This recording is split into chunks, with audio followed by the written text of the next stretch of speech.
Welcome to the Wickedly Smart Women podcast, featuring stellar conversations with emerging and established wickedly smart women. Thanks for joining us today as we celebrate women who are committed, care deeply, and have the courage to take action and create conscious change all around the world. Now here's your wickedly smart host, Angel B. Hartwell.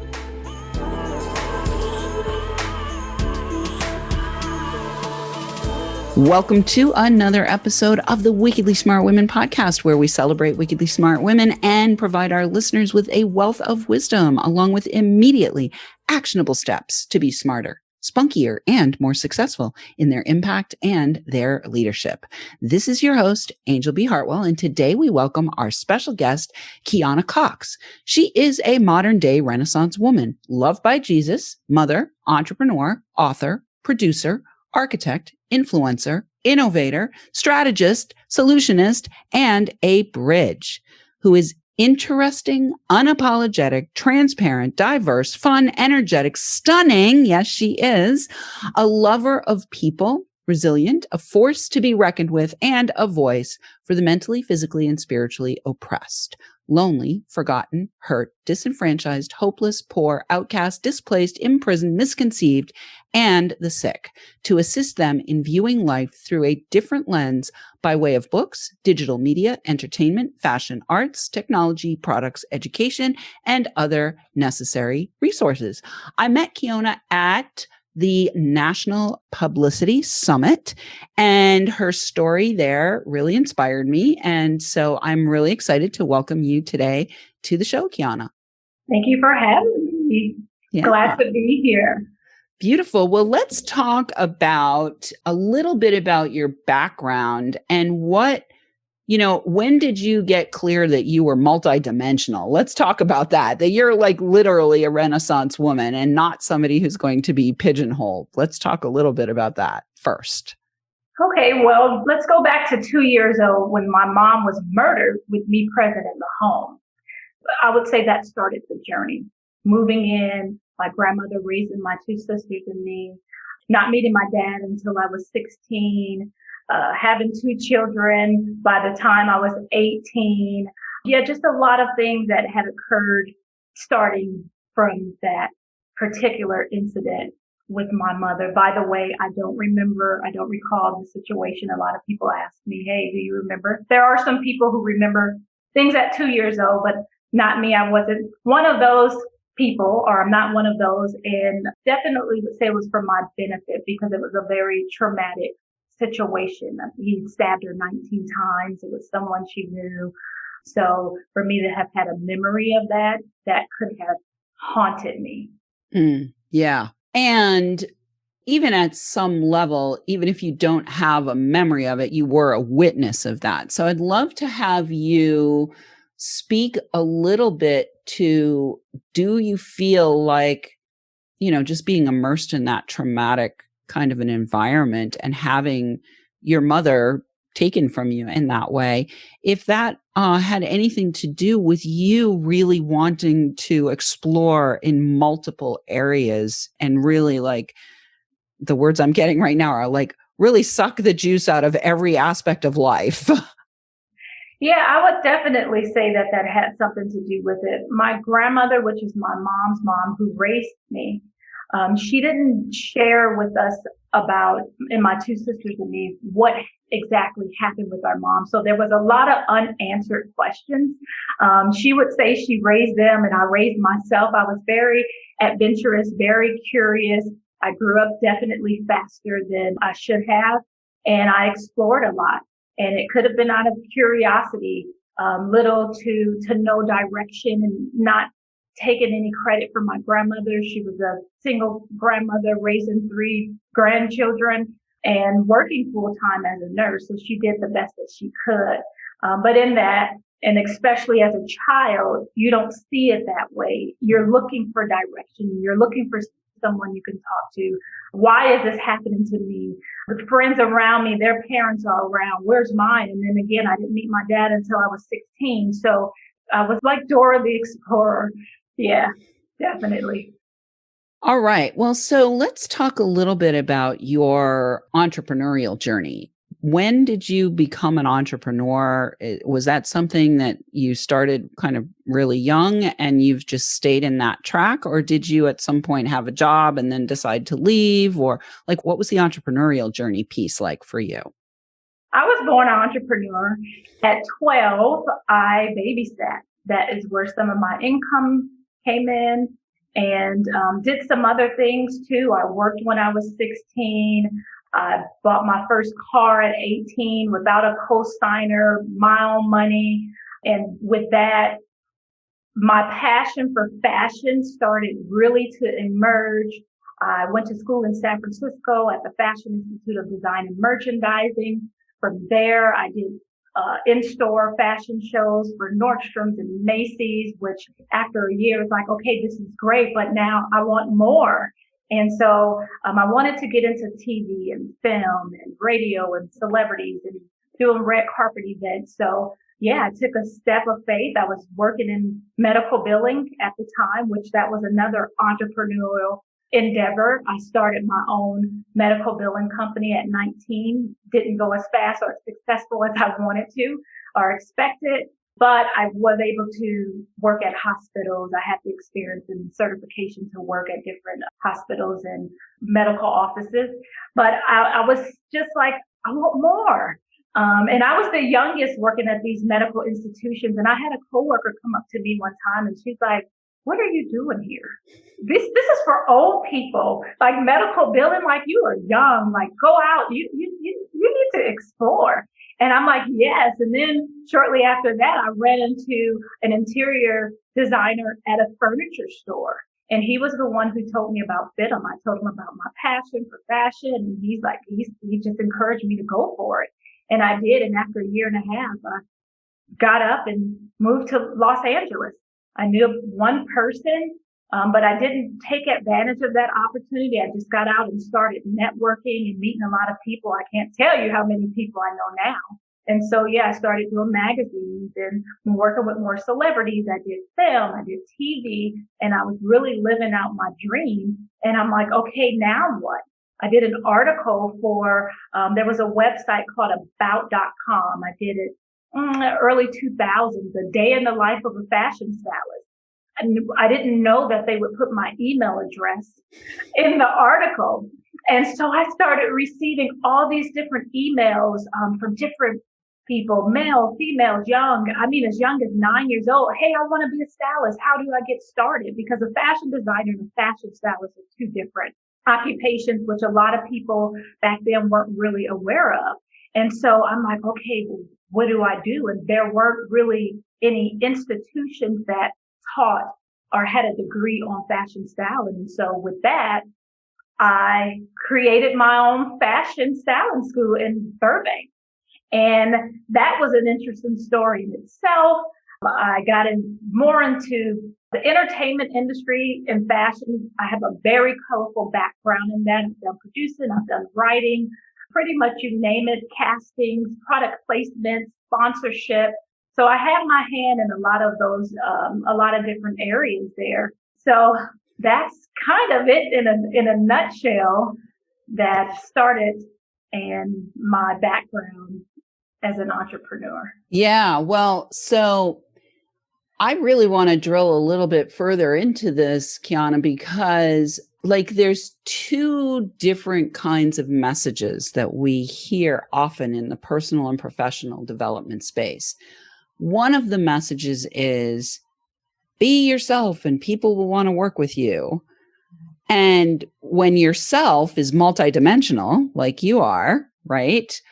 The other message we often hear is pick one thing and do that thing. So I'd love to hear from you how you navigate that in your own life and business. How do you navigate really allowing yourself kind of the creative license to explore and to indulge in your curiosity, and at the same time to be able to put yourself out there in a way that allows people to understand that they can pay you to work with you or buy your services or products? Well, you definitely have to prioritize for the creatives and the ones who are multifaceted.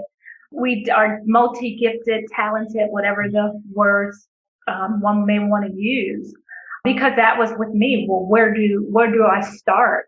Even with my gift of helping people, where do I start? I can relate with single moms. I can relate to children growing up without parents. I can relate to those who want to be entrepreneurs. Yeah, there were just so many different women, men, just really a lot of different areas. And I'm like, okay, where do I start?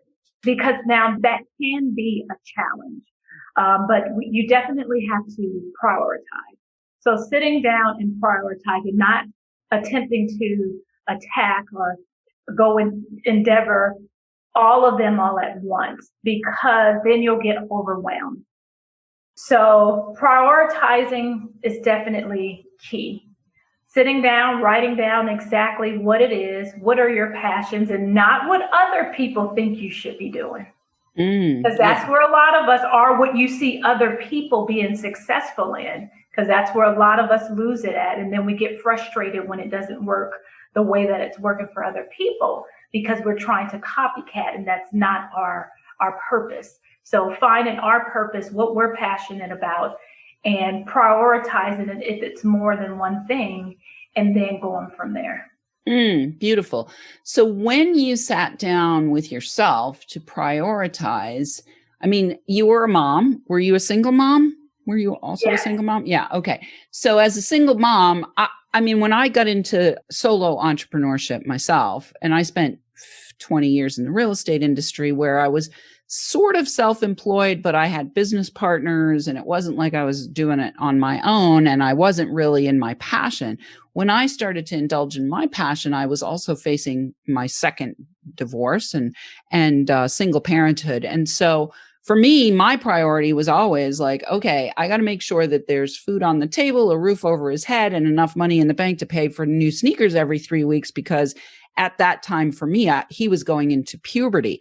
So I'd love to hear, what do you do with yourself in order to make the decisions and the priorities rise to the top that are the ones that are the most purposeful for you? Do you have like a system or a process you take yourself through? Do you pray? Do you listen to the upstairs team? Like, what is it that you do to be able to come to that, those tough decisions where sometimes you have to say no right now to something that you might be passionate about?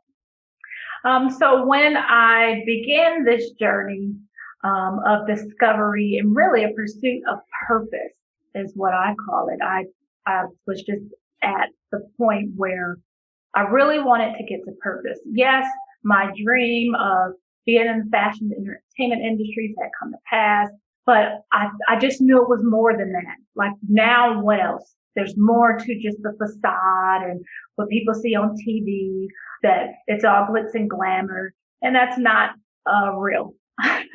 That's not how Hollywood is. And so what happened with me is I had a very close friend who passed away.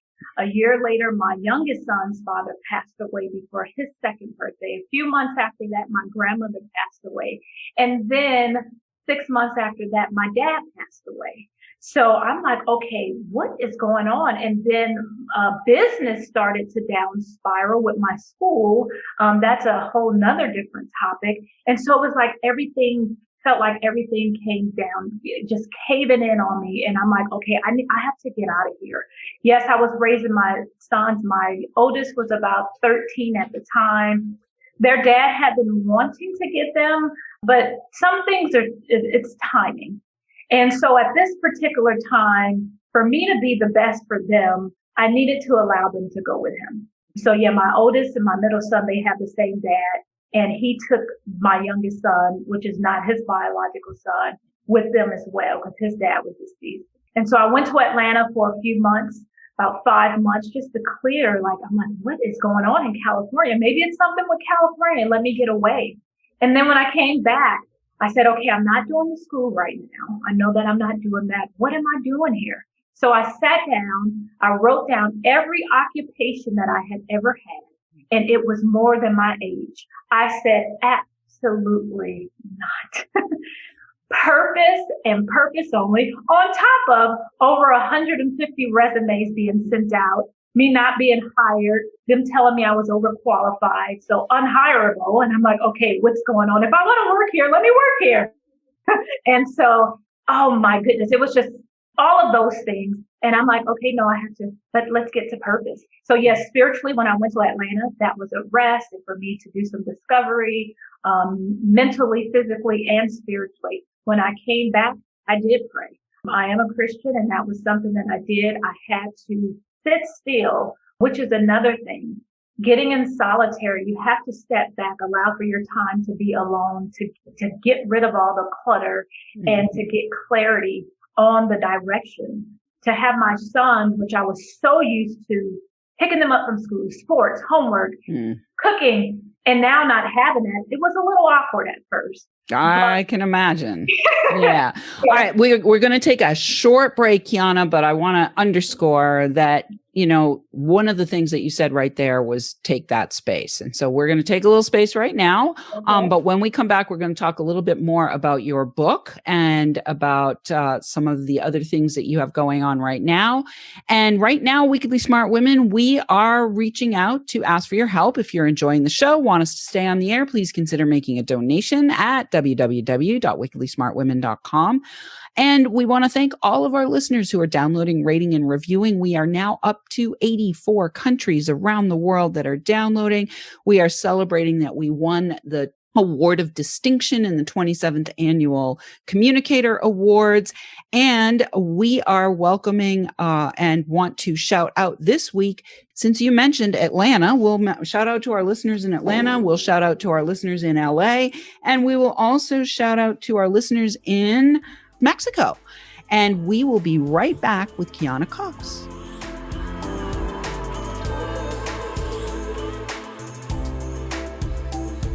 The Wickedly Smart Women podcast is brought to you by the Wealthy Life Mentor. Women, are you on the edge knowing that life is calling you to make a change? Are you ready to be part of the evolution of what it means to be a wickedly smart woman, creating your wealthy life by design? A life that is an extraordinary work of art. Angel B. Hartwell, the Wealthy Life Mentor, is hired by women in transition. Women just like you who want to break through to their brilliance, become clear on the value of their wisdom, and embody a beauty-filled, balanced life of shameless self-expression. Discover your wealthy life readiness by taking the quiz at quiz.wealthylifementor.com.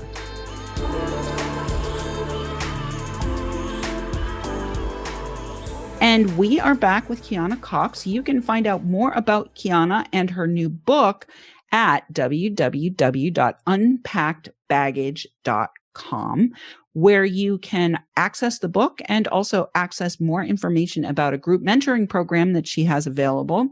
And so, Kiana, let's talk a little bit about what inspired you to become an author. Once you got yourself prioritized and once you got clear that your intention for how you were going to show up in the world had to be anchored in purpose, what inspired you to become an author and to start offering group mentoring? So, growing up, I was a very private person. My grandmother would say sneaky, but I say private. I used to joke and say, if I would ever write a book, my family would be the first to buy because they just wanted, I was like this curious person. I stayed to myself. I had a friend, but with my family, there was a distance there. And so again, I would joke and say, yeah, if I ever wrote a book, I would, my family would buy it first. And as I went, experienced all these different things in this world, this journey, even down to losing everything pre-COVID. And I just really I would have people come up to me, even when working in the industry.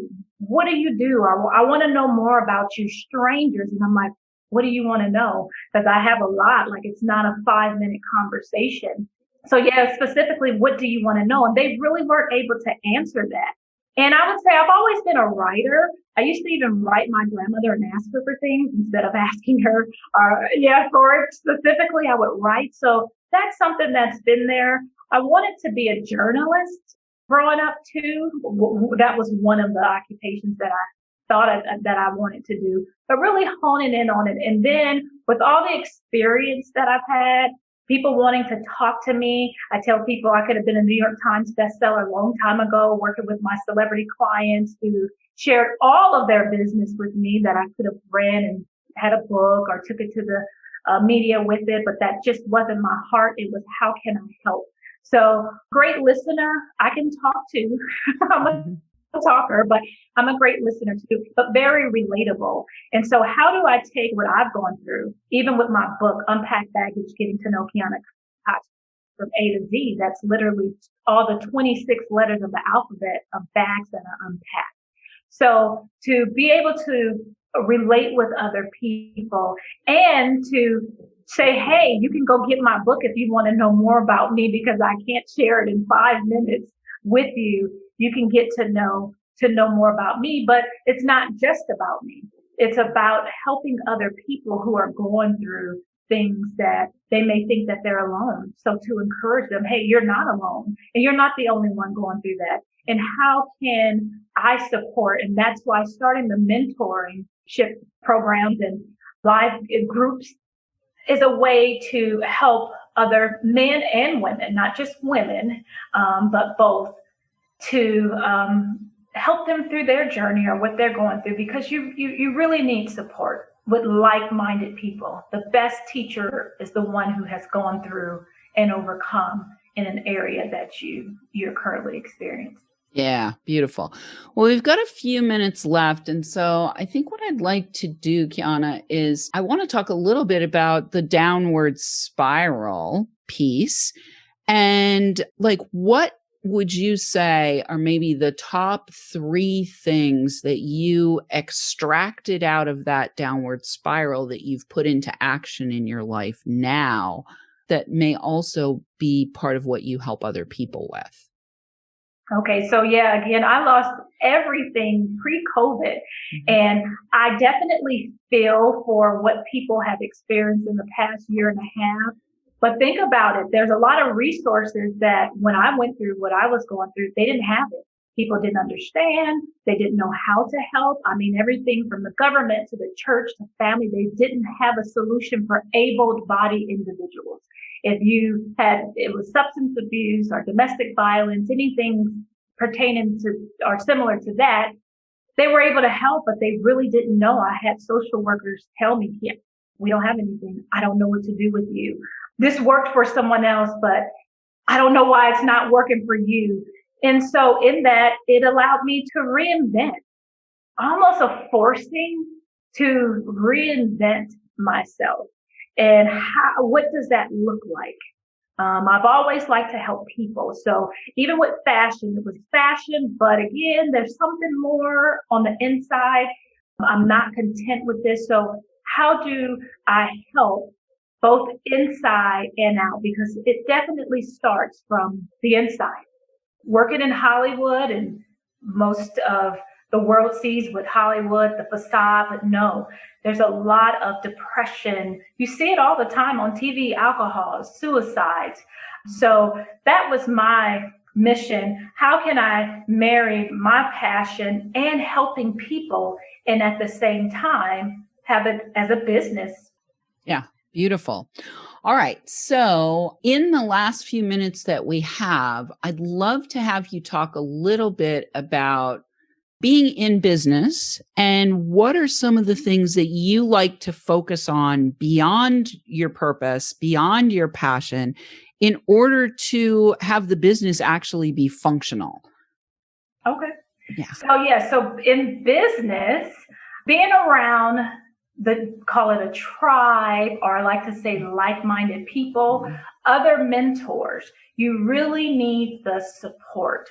And again, I emphasize like-minded entities. There's a lot of people out there who are gifted, talented, and want a job, but you want someone who's passionate, who's going to put their all in it. So having that team, that partnership firm foundation, solid foundation, a core team is very, very important. And so, yeah, that was something that it was a challenge for me to find those people. And I'm always looking for people. I'm very teachable, and encourage others to be teachable. I don't care how many degrees you have. You can always learn something. Mm-hmm. And in partnership, what are the strengths? Bringing those individual strengths, not the same, but individual strengths. That's what makes up a partnership. Beautiful. I love it. Well, ladies, I want you to hear some of the things that Kiana has said today. First of all, she's given herself permission over and over and over again to engage in her curiosity. And she has also given herself permission to follow her passion.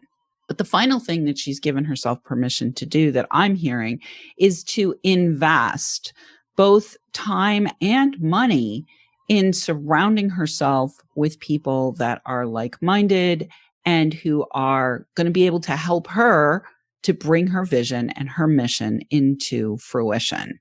So I'm going to encourage you to go to www.unpackedbaggage.com, especially if you resonated with Kiana and her story. Perhaps she is the mentor that it's time for you to invest in working with.